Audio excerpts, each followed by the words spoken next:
नमस्कार, मैं हूं संजय शर्मा। आप देख रहे हैं 4 PM न्यूज नेटवर्क।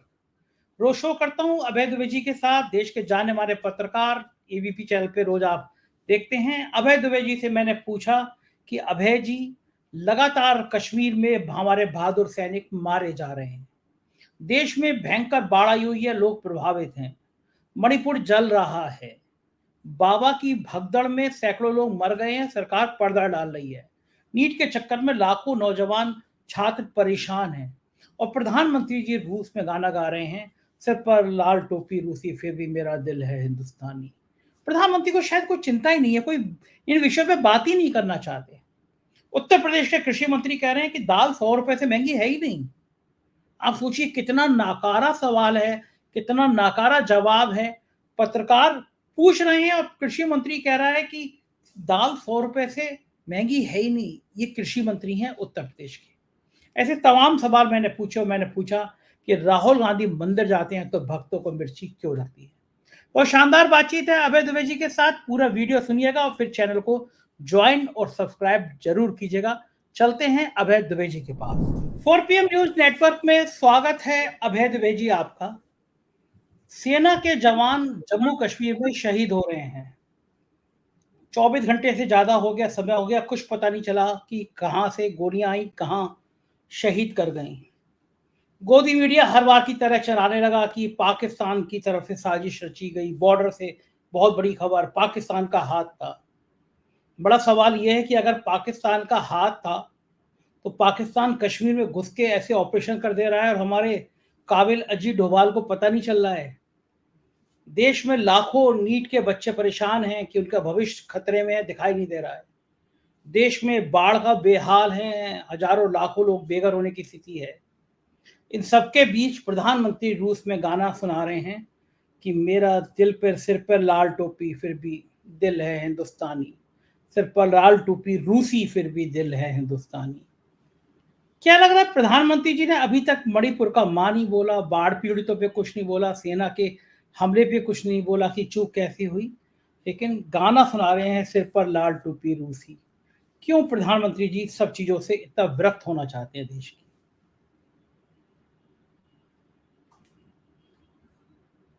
लोग पहले भी इस चीज को देख चुके हैं। जब भी कोई नेता सुशासन नहीं दे पाता और वो देश के अंदर समस्याओं में घिरा होता है, किसी सवाल का जवाब देने के लिए तैयार नहीं होता, उसके पास कोई नीति नहीं होती किसी समस्या को हल करने की, कि उस वक्त वो जिस चीज का सहारा लेता है वो है विदेश नीति। और विदेश नीति में भी वो सोच समझकर होशियारी के साथ में एक ऐसे मुकाम पर जाने की कोशिश करता है जो उसके लिए एक सॉफ्ट स्पॉट हो। तो इस वक्त रूस जो है वो नरेंद्र मोदी के लिए एक सॉफ्ट स्पॉट है। अमेरिका आप जा नहीं सकते, अमेरिका में इस वक्त जंग छिड़ी हुई है, चुनावी जंग छिड़ी हुई है अमेरिका में। तो पिछली चीन के बार तो साथ उन्होंने कहा था अब की बार ट्रम्प सरकार के नारे लगा के आए थे हाँ प्रधानमंत्री। जी जी जी, उस प्रधानमंत्री नारा लगा के आए थे, ट्रम्प हार गए थे चुनाव में। तो वो सॉफ्ट, अमेरिका सॉफ्ट स्पॉट का काम नहीं दे सकता। इसी तरीके से चीन भी सॉफ्ट स्पॉट का काम नहीं दे सकता, क्योंकि चीन ने तो वहां पर बंकर खोदने शुरू कर दिए हैं। अब चीन ने जो भारतीय सीमा में अतिक्रमण किया है वहां पे बंकर खोदने शुरू कर दिए हैं, और कांग्रेस के प्रवक्ता लगातार इस ओर ध्यान दिला रहे हैं, लेकिन सरकार के कान पे जू नहीं रेंग रही है। तो चीन भी सॉफ्ट स्पॉट का काम नहीं कर सकता। तो केवल अब सॉफ्ट स्पॉट क्या रह गया है? आप नेपाल जाएंगे, भूटान जाएंगे, श्रीलंका जाएंगे, उससे बात बनेगी नहीं, क्योंकि वो नेपाल, भूटान और श्रीलंका कोई विदेशी नहीं मानता। वो तो ये मानता है कि तो भारतीय उपमहाद्वीप के ही हिस्से हैं, अलग अलग स्वायत्त देश हैं अपने, उनके पास अपनी सरकारें हैं, लेकिन उसको ऐसा कोई ही नहीं मानता कोई विदेश गए। तो वो रूस चले गए, और रूस जाकर अब रूस में जो डायस्पोरा है वो इतना बड़ा डायस्पोरा नहीं है जितना बड़ा डायस्पोरा अमेरिका में दिखाई पड़ता है, या मान लीजिए ब्रिटेन में डायस्पोरा दिखाई पड़ता है। तो ऐसी स्थिति में 50, 60, 70 लोग खड़े हो जाते हैं और वो टीवी का कैमरा उसको दिखाने लगता है। वो बिल्कुल एकदम रटे हुए अंदाज में, जैसे रिहर्सल करके आए हों, उस तरीके से वो नारे लगाते हैं। और प्रधानमंत्री उनके सामने भाषण देते हैं कि पिछले 10 साल में उन्होंने इस देश को बदल दिया। आप उस 10 साल को तो छोड़ दीजिए, ठीक आज ही के दिन 9 तारीख को पिछले महीने उनकी सरकार ने शपथ ली थी, प्रधानमंत्री ने शपथ ली थी 9 तारीख को। 30 दिन हो गए पूरे, 1 महीना पूरा हो गया है उनकी सरकार को। आप इस सरकार के किसी समर्थक से पूछ लीजिए, इस सरकार के किसी प्रशंसक से पूछ लीजिए कि क्या पिछले 30 दिन में एक भी कोई घटना ऐसी हुई है, एक भी ऐसा कोई कदम हुआ है जो इस सरकार के लिए सकारात्मक रहा हो। मैंने तो अपने राजनीतिक जीवन में ऐसी कोई सरकार नहीं देखी जो अपने उद्घाटन क्षण से ही अलोकप्रिय होने के लिए अभिशप्त हो। ये स्थिति है इस सरकार की। तो मोदी जी का ये जो अब आप इसका माहौल कितना बदल गया है। आज सवेरे जब मैं अखबार पढ़ रहा था, मैं कई अखबार रोज सवेरे पढ़ता हूँ, तो हिंदी का अखबार भास्कर पलट रहा था, तो भास्कर के पहले पन्ने पे भी रूस दौरे की खबर नहीं थी। अंदर देखा, अंदर भी रूस दौरे की खबर नहीं थी, और पन्ने पलटे और भी रूस दौरे की खबर नहीं थी। एक और पन्ना पलट दिया, स्पोर्ट्स पन्ना भी पलट दिया, फिर भी प्रधानमंत्री के रूस दौरे की खबर नहीं मिली।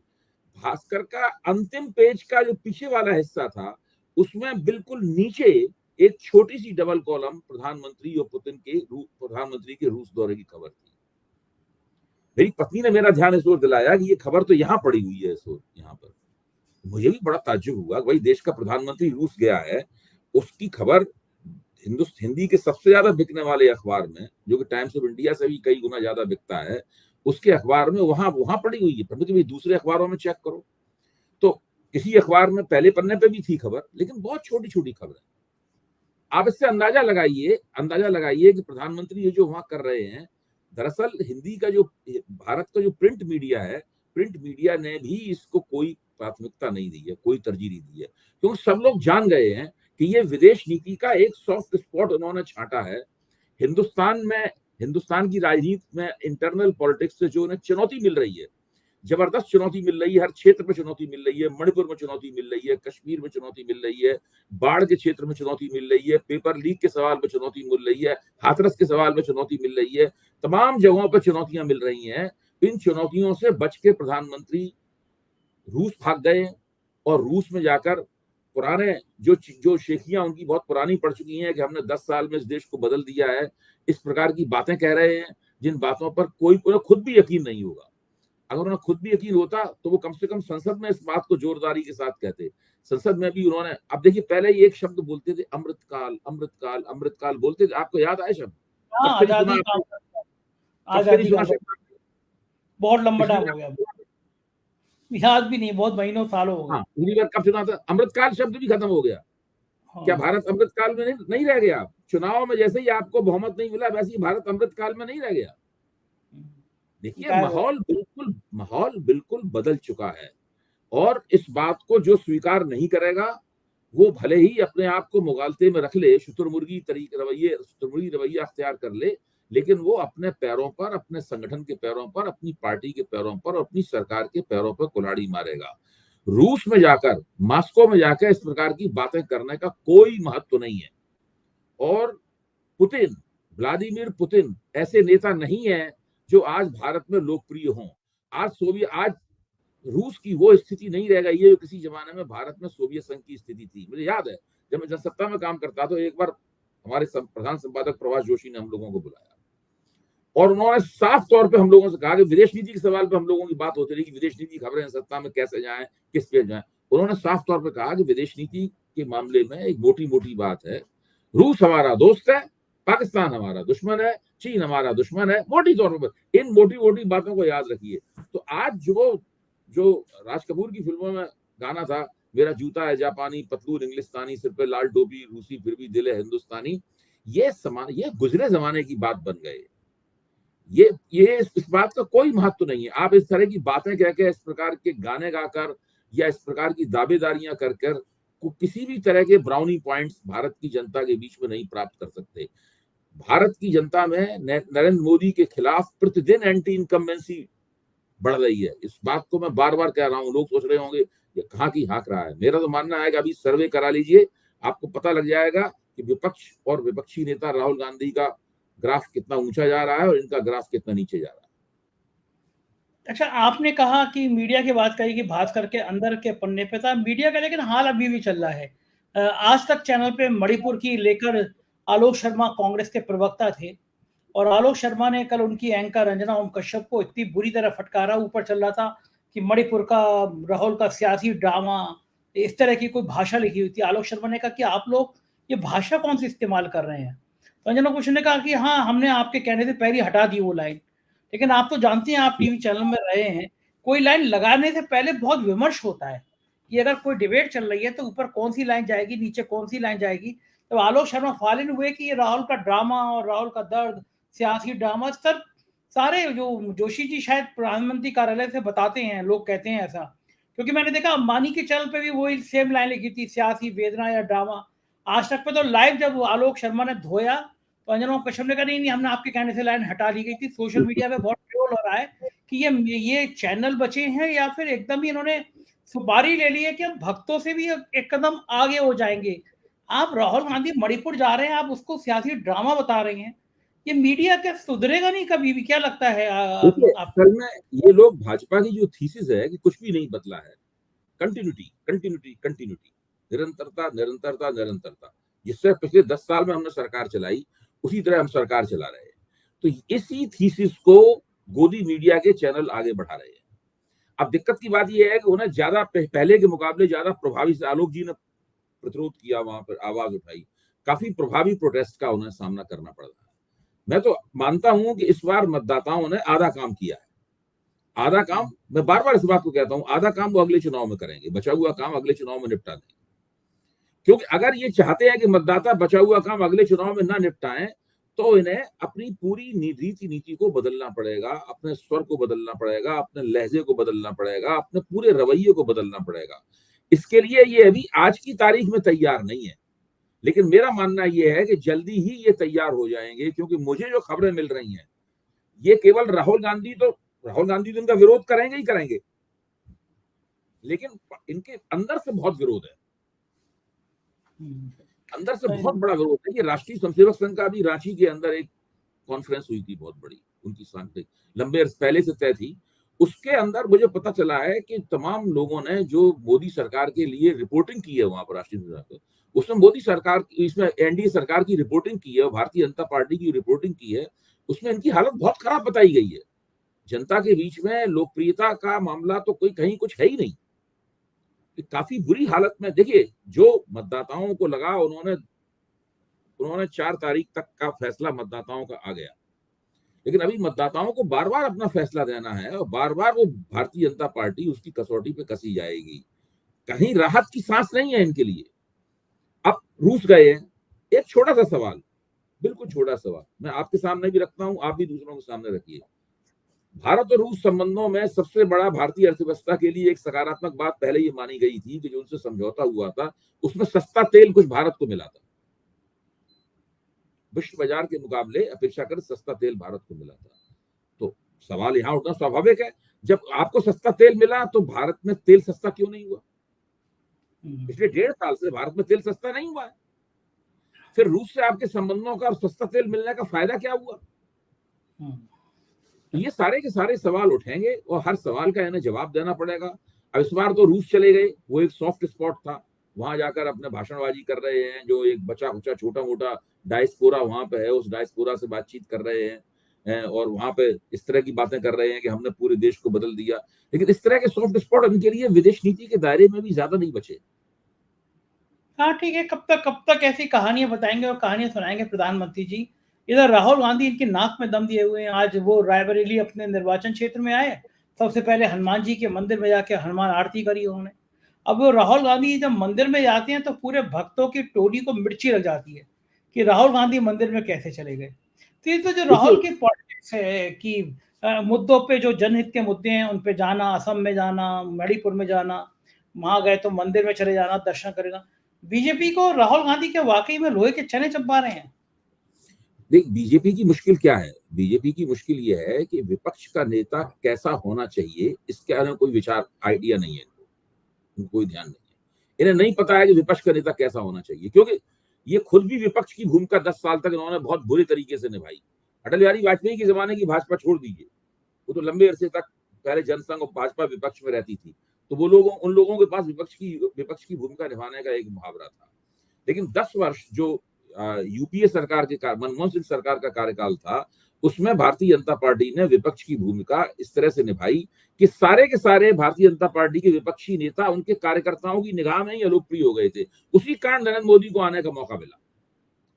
अब 10 साल के अंदर विपक्ष कमजोर रहा, ये विपक्ष को जैसे चाहे धौंसियाते रहे, बुली करते रहे, दबाते रहे, दमन करते रहे, गिरफ्तारी करते रहे, गालियां देते रहे, मखौल उड़ाते रहे।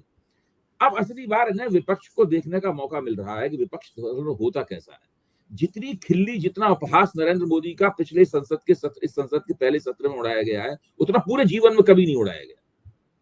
सामने उड़ाया, मुंह पे उड़ाया गया। अब उनके मुंह पे उड़ाया गया। आप बैठे बैठे उसको सुनने के लिए मजबूरी में आपको सुनना पड़ेगा, आप कुछ नहीं कर सकते। यहाँ तक लोकसभा में पूरा भाषण इनका बहुत ही बचाव वाला रक्षात्मक किस्म का भाषण था।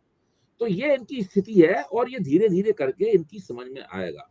अंदर से दबाव पैदा होगा, राष्ट्रीय स्वयंसेवक संघ दबाव पैदा कर रहा है, जनता दल यूनाइटेड दबाव पैदा कर रहा है, तेलुगु देशम पार्टी दबाव पैदा कर रही है और इनके लिए बहुत ही मुश्किलें पैदा होने वाली हैं। हमने शायद कल आपके साथ बातचीत में कहा भी था कि जो भारतीय मजदूर संघ है उसने अपना मांग पत्र उनको थमा दिया है कि आपको बजट में इस तरीके से ये काम करने हैं और सारी मांगे उसकी वही हैं जिन मुद्दों को लेकर विपक्ष ने चुनाव। ये बहुत महत्वपूर्ण बात है, इसको मीडिया में आने से इस चीज को छुपाया जा रहा है, लेकिन ये निकल के आएगा जब बजट की तैयारी में जो वित्त मंत्री हैं निर्मला सीतारमन, उन्हें इन बातों का ध्यान रखना पड़ेगा। अब देखना है कितनी बातें वो स्वीकार करती हैं, कितनी नहीं स्वीकार करती हैं, किस तरीके से पूरी बजट को पूरी तरीके से कैलिब्रेट करती हैं।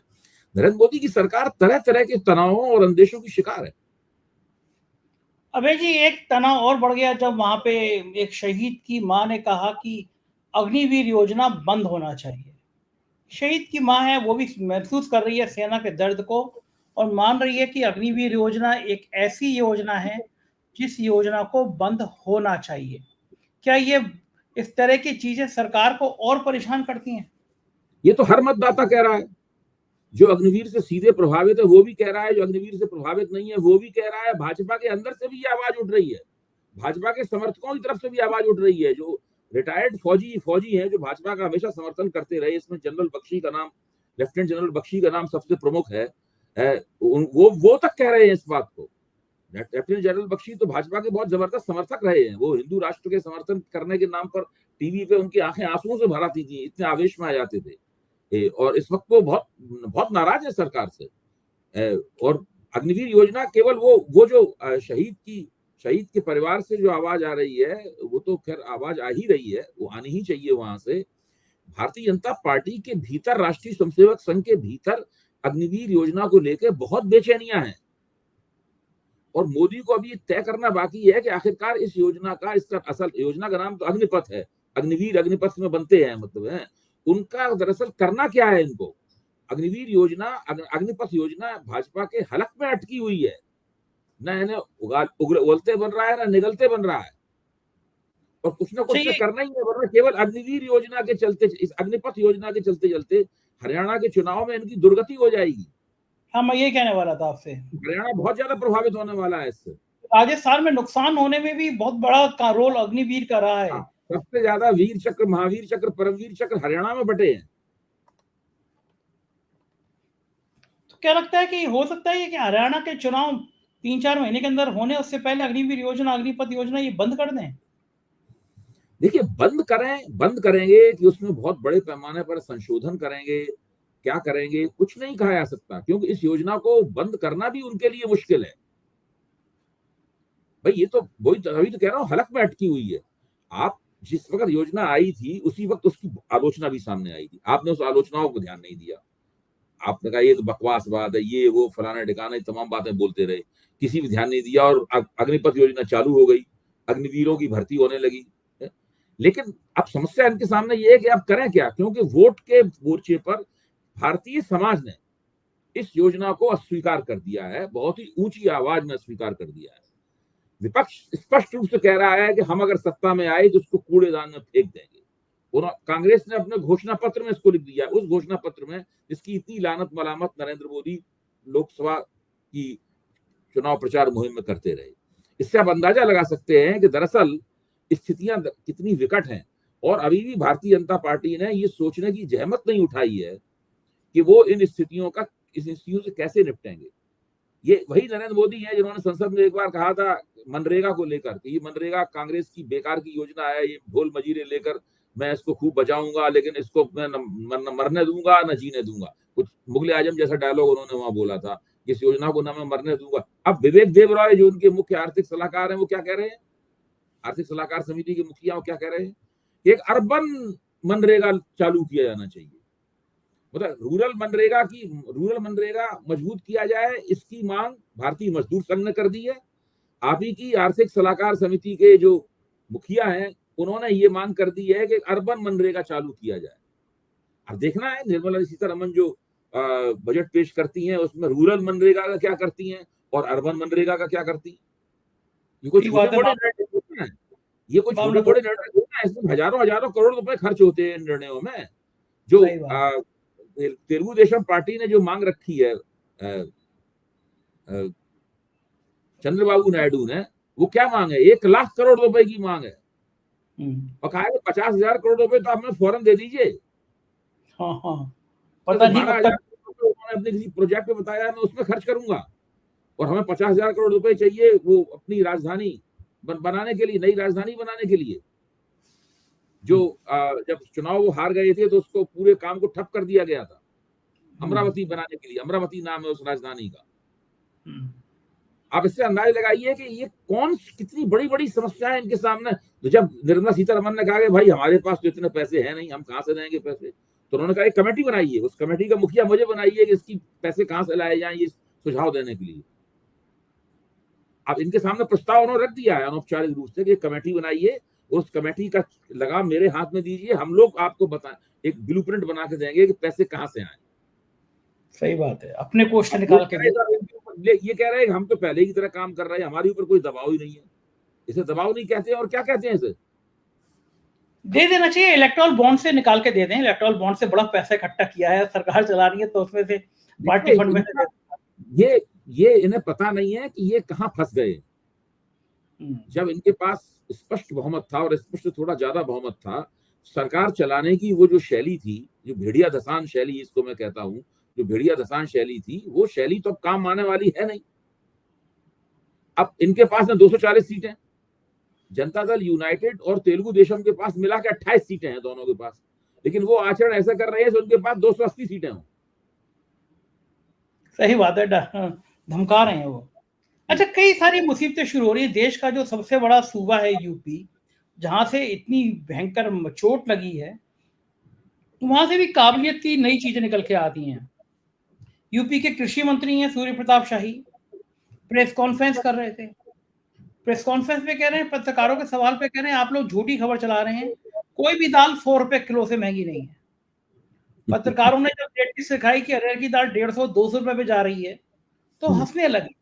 आप सोचिए क्या हाल है देश के सबसे बड़े सूबे उत्तर प्रदेश के कृषि मंत्री को ये तक नहीं पता कि दालों के रेट क्या है।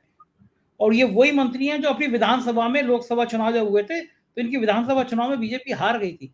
ये शर्मनाक बात नहीं है कि कृषि मंत्री को दालों का रेट तक नहीं पता है। देखिए, ये सब जो शर्मनाक शब्द वगैरह जो हैं ये बहुत कम पड़ जाएंगे धीरे धीरे हम लोग इन शब्दों का इस्तेमाल करना बंद कर देंगे, क्योंकि इन शब्दों से किसी आदमी को अगर आप शर्मसार करें तो जिसके पास वास्तव में कुछ होता है वही शर्मसार होता है। पूरी चुनावी मुहिम के दौरान, कितना लंबा चुनाव था, भारतीय जनता पार्टी की रणनीति की जब भी बैठकें होती थी, 2 बातों पर कभी विचार नहीं हुआ, महंगाई और बेरोजगारी के ऊपर। इन बातों पे ये लोग विचार ही नहीं करते थे, ये मानते ही नहीं थे कि देश में महंगाई और बेरोजगारी कोई ऐसी समस्या है जो गौर करने काबिल है। ये लोग कहते थे कि सब लोग खा कमा रहे हैं, जिन लोगों के पास पैसे कम है उनको हम मुफ्त अनाज दे देते हैं।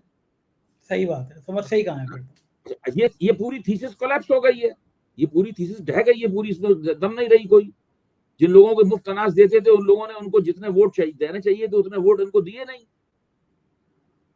देखो, सही बात है। अब मुफ्त अनाज भी इनके गले में अटका हुआ है। अगर इनका बस चले मुफ्त अनाज अभी रोक दें, क्योंकि इन्हें पता लग गया है कि मुफ्त अनाज से तो कुछ हुआ नहीं, चुनाव जिताने में मुफ्त अनाज ने मदद नहीं की, लेकिन वो भी गले में अटका हुआ है। मुफ्त अनाज आप बंद नहीं कर सकते। जितनी इस तरह के डायरेक्ट बेनिफिट दिए हैं लोगों को, उन डायरेक्ट बेनिफिट को ये बंद ही नहीं कर सकते। इन्होंने बंद किया नहीं कि इनका सुपड़ा साफ हुआ नहीं। हर एक बच्चा इनके खिलाफ इनके खिलाफ मतदाता हो जाएगा। बिल्कुल सही बात है। उधर सीन बड़ा बढ़िया चल रहा है। हाथरस का एक फ्रॉड बाबा है, अभी तक कुछ हुआ नहीं। सुप्रीम कोर्ट ने जैसे ही कहा कल की हम सुनवाई को तैयार हैं, तुरंत सीओ और एसडीएम सस्पेंड कर दिया। लेकिन पूरी एसआईटी की रिपोर्ट में, एफआईआर में उस बाबा का नाम ही नहीं। क्या कमाल की बात है, कोई सोच सकता था 125 लोग मर जाएं, और जो फ्रॉड बाबा कह रहे हैं मेरे चरणों की धूल ले जाना, उसके उसका नाम ही नहीं है एफआईआर में। अभय जी, कैसी सरकार चल रही है उत्तर प्रदेश की? देखिए इन लोगों की क्या समस्या, इसमें थोड़ा सा जो उत्तर प्रदेश के मुख्यमंत्री और आला कमान के बीच में, अमित शाह के बीच में जो गृह युद्ध जो चल रहा है, इस पूरी लड़ाई में आप उसकी झलक भी देख सकते हैं उस गृह युद्ध की। आज भारतीय जनता पार्टी का एक प्रवक्ता टीवी के ऊपर कह रहा था कि नहीं, उसको किसी कीमत पर नहीं बचाया जाएगा। अभी एसआईटी की रिपोर्ट में तो उसका नाम नहीं आया है, लेकिन अब एक रिटायर्ड जज के नेतृत्व में हमने एक आयोग बना दिया, एक जांच कमेटी बना दी है, उसकी रिपोर्ट का इंतजार कर लीजिए। तो ये इंसाफ न केवल होना चाहिए बल्कि इंसाफ होते हुए दिखना भी चाहिए। ये बहुत पुरानी कहावत है। अगर कोई व्यक्ति अपराधी नहीं है तो उसको जांच के दायरे में लाने की हिचक क्या है? किसी को अगर जांच के दायरे में लाना, उसको अपराधी घोषित करना नहीं है। इन्होंने तो उस बाबा को जांच के दायरे से बाहर ही रखा है। जो रिटायर्ड पुलिस वाले जब पेश किए जाते हैं टीवी के ऊपर, तो वो कहते हैं कि नहीं, मैनपुरी में और दूसरे उस बाबा के आश्रमों में पुलिस गई थी उनको ढूंढने के लिए, लेकिन वो उन्हें नहीं मिले, वो किसी अज्ञात स्थान पर बैठे हुए हैं। अच्छा, अगर मान लीजिए पुलिस को शक है कि कोई व्यक्ति अभियुक्त है, पुलिस अभियुक्त मानती नहीं है, उसको शक मानती है उसकी अभियुक्त है, तो कम से कम उसे कहना चाहिए अपनी रिपोर्ट में कि भाई उनको भी अभियुक्त बनाने के बारे में हम लोग सोच रहे हैं, उसके ऊपर जांच चल रही है। एसआईटी ने तो फाइनल रिपोर्ट दे दी, अब तो उसके अंदर कोई परिवर्तन संशोधन होगा नहीं। अब उसके लिए उन्हें एक और रिपोर्ट, उसके एक सप्लीमेंट्री रिपोर्ट बना के देनी पड़ेगी। देखिए, उत्तर प्रदेश की स्थिति यह है कि एक बाबा जो कि मुख्यमंत्री है, दूसरे बाबा जिसके कार्यक्रम में 127 लोग मारे गए, कुचल के मारे गए, इसमें औरतें और बच्चे थे, उसको बचा रहा है स्पष्ट रूप से। अभी तक उत्तर प्रदेश सरकार की तरफ से, उसकी जांच एजेंसियों की तरफ से ऐसा कोई संकेत नहीं मिला है कि वो एक वास्तव में न्याय करने के लिए तैयार है। उसको न ढूंढ, क्या वो इतना बड़ा जादूगर है कि वो छुप गया है, अदृश्य हो गया है, उसको उत्तर प्रदेश पुलिस ढूंढ नहीं सकती? कोई सवाल ही पैदा नहीं होता। ये जो कर रहे हैं, देखिए, इन सब बातों से कौन कहेगा, इन सब बातों से क्या भाजपा की छवि सुधर रही है?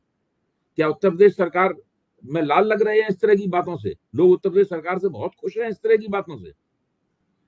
जो नीट में पेपर लीक हुआ है, उससे क्या भारतीय जनता पार्टी की छवि और सुधर गई है? मतलब क्या स्थिति है ये? अभी तो बजट सामने आएगा, तब देखिए इन लोगों का क्या हाल होता है। तो ये क्या अभय जी, इनको समझ में नहीं आ रहा कि 125, 20-30 लोग मर जा रहे हैं और आप बाबा के खिलाफ कुछ कार्रवाई नहीं कर पा रहे, क्योंकि आपको लगता है बाबा एक बड़े वोट बैंक का एक माध्यम होता है, उसको बाबा को हाथ डाला वोट बैंक नाराज हो देखिए, जाएगा? अभी अनुसूचित जातियों ने उत्तर प्रदेश में भारतीय जनता पार्टी के खिलाफ वोट किया और जम के वोट किया। उत्तर प्रदेश में भारतीय जनता पार्टी की दुर्गति हुई है, उसमें अनुसूचित जातियों का वोट इनके खिलाफ पड़ा है। सब लोग जानते हैं, भाजपा भी मानती है, हम लोग भी मानते हैं, आंकड़ा और तथ्य भी यही कहते हैं। अब उसमें इतनी हिम्मत नहीं है कि वो एक बाबा को, जिसके लाखों लाखों अनुयायी हैं, 2.5 लाख लोग तो उसी जहां पर भगदड़ मची थी उसी में मौजूद थे, तो वो इनको लग रहा है कि अगर उसके खिलाफ हमने कोई कार्रवाई कर दी, उसको गिरफ्तार कर लिया या इसका जिम्मेदार ठहराया गया। अब ये थीसिस ही चला रही है कि एक पब्लिक मीटिंग होती है, एक नेता उसमें भाषण देने के लिए जाता है, नेता के जाने के बाद अगर वहां भगदड़ मच जाती है तो उस नेता को कैसे जिम्मेदार ठहराया सकता है? अब देखिए, तो बिल्कुल अलग अलग संदर्भ है। अब मुझे कहीं व्याख्यान देने के लिए बुलाया जाता है, वहां 100-200 लोग, 500 लोग जमा है, वहां के 2 लोगों में झगड़ा हो जाता है, वहां फसाद हो जाता है, तो जाहिर है कि मैं मंच पे बैठा हुआ हूँ, मुख्य अतिथि हूँ, तो मैं उसके लिए जिम्मेदार नहीं हूं। लेकिन ये इस स्थिति में हर चश्मदीद ये कह रहा है कि उन्होंने, जो बाबा ने मंच से ये कहा कि मेरी चरण रज ले लो, आपकी सारी दिक्कतें परेशानियां दूर हो जाएंगी, तो उसी चक्कर में तो सारा कुछ हुआ है। लोग चरण रज लेने के लिए गए, सेवादारों ने उनको जाने नहीं दिया, वहां पर उन्होंने दबाव डाला, भीड़ का दबाव बढ़ता चला गया, सेवादार इतने थे नहीं जो उनको रोक पाते, और उसके बाद में भगदड़ मच गई पूरा का। अच्छा, केवल आयोजकों के ऊपर ठीकरा फोड़ना और छोटे सीओ, थानेदार, एसडीएम, इस स्तर के अफसरों को निलंबित करके आप इस पूरे मामले को निपटा दें, ये कह के सब कानूनन काम हो रहा है, नियमानुसार काम चल रहा है, ये घटना बहुत बड़ी घटना है। इस तरह की घटनाएं सरकारों के चेहरे पर स्थायी रूप से कलंक लगा देती। ठीक बात है, लेकिन कोई देखने वाला नहीं है। कहा जाता है ना कि कुएं में पूरी भांग घुली है, कौन देखेगा? सही बात है, लेकिन जनता तो देखती है ना, वो जनता भाई बताती मुख्यमंत्री, उत्तर प्रदेश के मुख्यमंत्री जो है वो तो अपनी खाल बचाने में लगे हुए हैं। हाँ ठीक उनको बात लग रहा है कि हर मिनट पे उनके खिलाफ साजिश की जा रही है, और की भी जा रही है, बात भी सही है, इसमें कोई गलत बात हाँ, भी नहीं है। वो अपनी दिल्ली खाल दरबार, बचाने में लगे हुए हैं। दिल्ली और यूपी की लड़ाई किसी भी मोड़ पे कहीं भी जा सकती है, इसकी चर्चा बहुत है। बहुत बहुत शुक्रिया अभय जी, आपने इतना समय दिया और हमसे बातचीत की। Thank you. तो ये थे अभय दुबे जी और बता रहे थे कि हाल क्या है देश का। मुझे यकीन है ये आपको बातचीत पसंद आई होगी। इंतजार करूंगा आपकी राय का। शुक्रिया, थैंक यू।